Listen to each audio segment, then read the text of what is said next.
The port city of Mariupol has become crucial in the next phase of the war between Ukraine and Russia. The fight for the besieged city of Mariupol continues as Ukrainian forces rejected an offer to surrender. Russia's struggles and failures really on several fronts. We're seeing them adjust their goals and adjust their aspirations rather than trying to topple Kyiv and take over the country overall and take over the capital city. They're focusing their effort on what they call the Donbas area of Ukraine and eastern Ukraine, and probably trying to kind of slice off a section of eastern and southern Ukraine. That would include Mariupol, a major port city in the south that has been bombarded for weeks. Since Russia's invasion and annexation of the Crimean Peninsula in 2014, the Donbas region has been divided into separate territories, one controlled by Ukraine and the other by separatists. The stated Russian war aims at the beginning of the war were the independence of these two republics, Donetsk and Luhansk, which were partially controlled by Russia at the beginning of the war. The Russian invasion started in late February with a big push to take over key cities, including the capital Kyiv.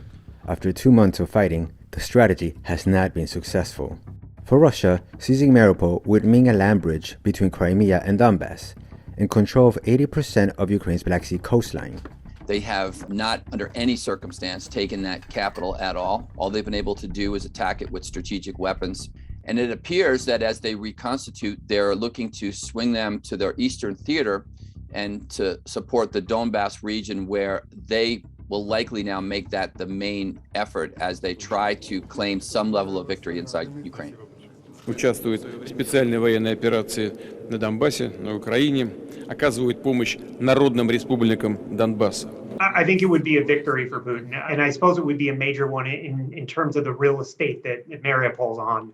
After that, the question becomes, do they kind of claim a victory there, maybe slice off a bit of Ukrainian territory, and then try to take that into negotiations? Ukraine has some hard decisions to make. These are not easy decisions, hard decisions to make over what they will allow and what they are willing to give up, if anything. Experts say the longer the conflict grinds on, the more it becomes an endurance test. Маріуполь зруйнований. Там десятки тисяч загиблих. Але навіть попри це, росіяни не зупиняють наступальну операцію. Вони хочуть зробити так, щоб Маріуполь був показово знищеним містом.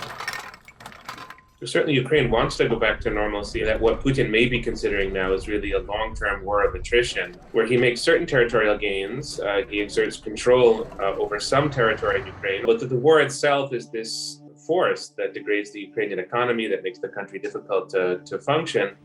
Sort of who controls what in different regions of Ukraine might be a little bit less important. It's just to keep the war going and to sort of see what Putin can pull from it to his advantage. It's a very grim scenario.